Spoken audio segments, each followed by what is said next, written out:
সামনেই কোরবানি আছে, আমরা জানি কোরবানি নিয়ে অনেক বিভিন্ন মাসালা আছে। সেই বিষয়গুলো নিয়ে অনেক সময় মানুষের মধ্যে একটি বিভ্রান্তি কাজ করবে, কি করবে, কয়জনে দেওয়া যাবে বা মাংসগুলো কিভাবে ভাগ করা হবে, এই বিষয়গুলো নিয়ে সবসময় আলোচনা আছে। আপনার কাছে শুনতে চাই এটি আসলে সঠিক কি ব্যাখ্যাটা কি? কোরবানির ইতিহাস হযরত আদম আলাইহিস সালাম থেকে এটা চলে আসা, এটা 2-1 দিন 5 দিনের ব্যাপার না। সূরা মায়েদার 27 নম্বর আয়াতে আপনি দেখবেন তাফসীর সহ ওয়াতলু আলাইহিম নাবা আবনাই আদম বিল হক। এই আয়াতের তাফসীর পড়তে গিয়ে আমি অনেক জায়গায় আয়াতের তাফসীর করেছি যে হে নবী, আপনি তেলাওয়াত করে তাদের সামনে আদম আলাইহিস সালামের সন্তানদের ঘটনাটা সত্য সহকারে শোনান। তো এই ঘটনা তো সেই পৃথিবীর প্রথম, এই ঘটনা আমাদের জন্য কি মেসেজ দেয় বা কি দরকার? কোরবানি এই শব্দটার বাস্তব অর্থ হচ্ছে উৎসর্গ করা, ত্যাগ করা, ছেড়ে দেওয়া বা আত্মসমর্পণ করা কোনো জিনিসের সামনে।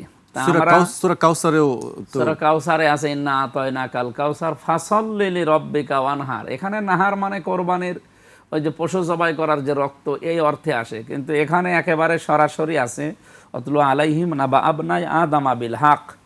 নবী আদম আলাইহিস সালামের যে ঘটনা, তার সন্তানদের যেখান থেকে কোরবানি চলে আসতেছে, এটা শুধু ইব্রাহিম আলাইহিস সালাম থেকে না, আদম আলাইহিস সালাম থেকে আসছে। এটা আপনি আপনার উম্মতদের সামনে শোনান। এটা মানুষ যেন তার সব কিছু আল্লাহর সামনে সঁপে দেওয়ার জন্য তৈরি থাকে। এটা কবুল হবে কাদের? আয়াতের শেষের দিকে আছে, দেখবেন ইন্নামা ইয়াতাকাব্বালুল্লাহু মিনাল মুত্তাকিন।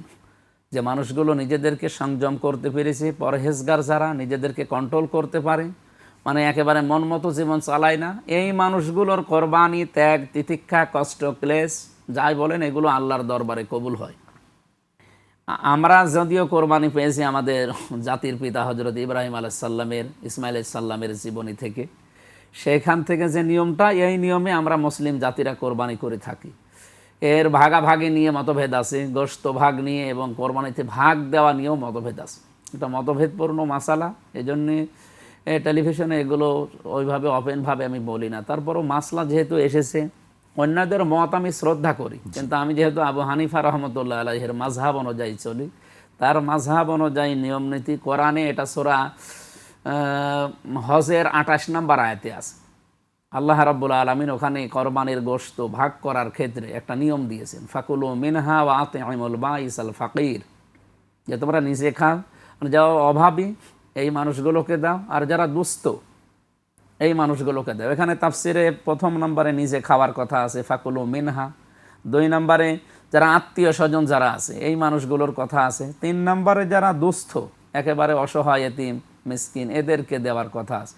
আপনি যদি একা একা সব খেয়ে ফেলতে পারেন পরিবারস্থ লোকদেরকে নিয়ে, কোনো অসুবিধা নেই, কিন্তু এটা একটা সুন্নাত নিয়ম, এটা একটা মোস্তাহাব নিয়ম, সুন্নাত না, মোস্তাহাব নিয়ম। আপনি পালন করলে আপনার সওয়াব হবে আরও বেশি।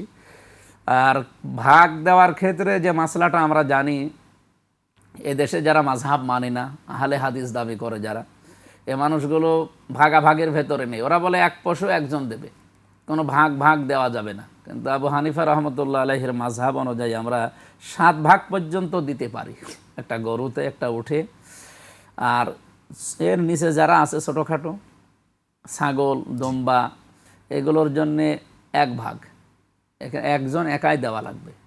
আর গরুতে উঠে আপনি 7 জন পর্যন্ত ভাগ দিতে পারবেন, কিন্তু প্রত্যেকের ভাগ আবার সমান হওয়া লাগবে। মানে 70,000 টাকা দাম, 7 জন যদি দেয়, কেউ দিয়েছে 12,000, কেউ দিয়েছে 8,000, হবে না, প্রত্যেকেই 7 ভাগ হলে 10,000 করেই দেওয়া লাগবে। এই নিয়ম নীতি নিয়ে ওই যে ভাগ মাসাইল, ওই আহলে হাদিস ভাইদের সাথে কিছু মতভেদ আছে।